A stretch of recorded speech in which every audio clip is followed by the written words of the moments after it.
The importance of basic cleaning and maintenance on the Pfaff Creative Icon sewing machine will contribute to how well this machine works. So I'm going to walk you through all the steps for cleaning it, taking the throat plate off, and understanding why and how often you need to do it, on top of having your machine cleaned annually at your local Pfaff retailer. Trust me, if you want this machine to last, you have got to take care of it. Just put it on your calendar 12 months from when you bought it and have it serviced regularly. So there's two accessories you need for this, your brush and your screwdriver, so pull those out. First thing I'm going to do is actually take the bobbin out, and you are noticing that the machine is currently threaded.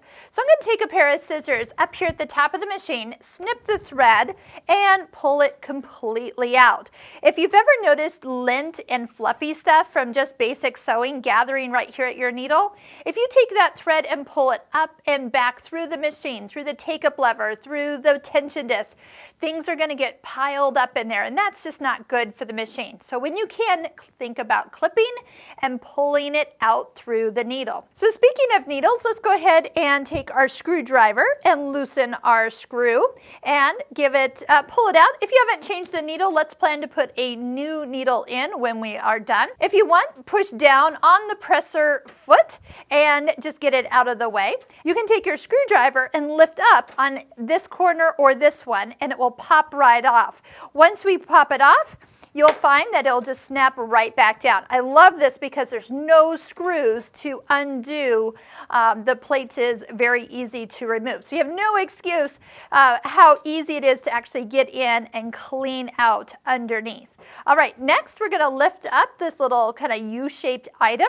So that covers up the bobbin case. So that comes out next. And then the bobbin case is this entire piece. It will also lift up. So I have been using this machine, so I'm glad I can show you what it's going to look like. Plus, you're going to also find that there's some threads in the thread cutter.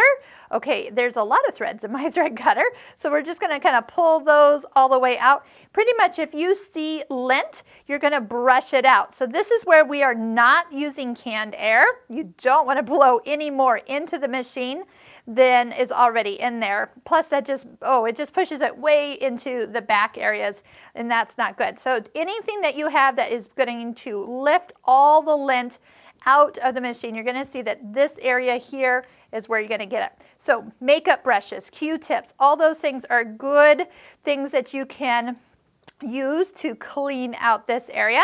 And you'll find that pretty much if you can see it, pull it out. If you're having any trouble sewing, you're just like having some skip stitches, your threads are breaking, this is probably what has happened. It doesn't take much to end up with lots of extra lint. And again, it just depends on the fabrics you're working with, trust me. So I'm going to just get in. I'm going to even just slide this over just a hair, and I can get in a few more of those little threads and pull them out. Some tweezers here might also be handy if you have trouble getting them. Okay, now we're going to put everything back together. And I know once you start, you're like, I won't want to stop. I want to get it all. All right, so yes, it doesn't take much to get things linty. So nice and clean. You're going to take your bobbin case. Points are going to point towards the back of the machine, and you're going to just set it down into that basket area. It should rock gently, touching up here at the top, but not going past that point. So make sure you don't get it in sideways, which I don't know how people do, but they can. And wow, things just really don't work out at all. So it should feel naturally dropped in. Next, take that U-shaped item. This will kind of hinge right here on the front part of the machine. So line it up there and then drop it down. It should lay perfectly flush all the way around. And then take your throat plate. Those little levers sticking out the back are what you're going to push and line up in those openings, and then just push firmly down. So I'm going to put the bobbin in first just because I'm doing that area. Click that into the tension and cover that door up. I'm going to put my new needle in absolutely last, and I'll show you why. Because once you put a presser foot on, it's a little easier to know even where that needle is going to come up to the top. So make sure foot goes on and the needle comes in last. Now, if you do have your multi-purpose tool close by, drop the needle down into that opening. Flat side will sit to the back. Drop the point of the needle down the foot and then straight up. You can go ahead and tighten this with your fingers just a little bit. You don't want to over tighten this needle screw with your screwdriver, but a little nudge does help it stay nice and attached. And then we're going to go ahead and thread up the machine. Then you're probably already using your needle threader. So that is something that when you do use your needle threader and it works, that means that your needle did get as high up as possible, so you know everything was put back together correctly. So let's see if I did that.